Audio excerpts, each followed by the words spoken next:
এক সময় ছিল দূর পাহাড়ের কোলে গড়ে ওঠা এক রাজ্য, চাঁদপুর। রাতে সেই রাজ্যে চাঁদের আলো এত উজ্জ্বল হতো যে মানুষ প্রদীপ জ্বালাত না। চাঁদপুরের রাজকুমারী চাঁদনী ছিল সবার চেয়ে আলাদা। বলা হতো, তার হাসিতে দুঃখ লুকিয়ে পড়ে, আর চোখে তাকালে সত্য দেখা যায়।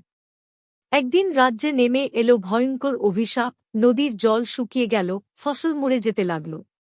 রাজা অনেক সাধুকে ডাকলেন, কিন্তু কেউ উপায় বলতে পারল না। তখন রাজকুমারী চাঁদনী এগিয়ে এলো।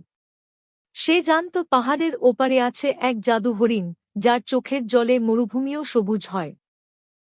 ভয় না পেয়ে চাঁদনী একাই রওনা দিল। পথে সে দুঃখী মানুষ, ক্ষুধার্ত পাখি আর আহত নেকড়েকে সাহায্য করল। তার দয়ার পরীক্ষায় খুশি হয়ে জাদু হরিণ তাকে আশীর্বাদ দিল। চাঁদনী জল নিয়ে ফিরতেই রাজ্য আবার সবুজ হয়ে উঠল।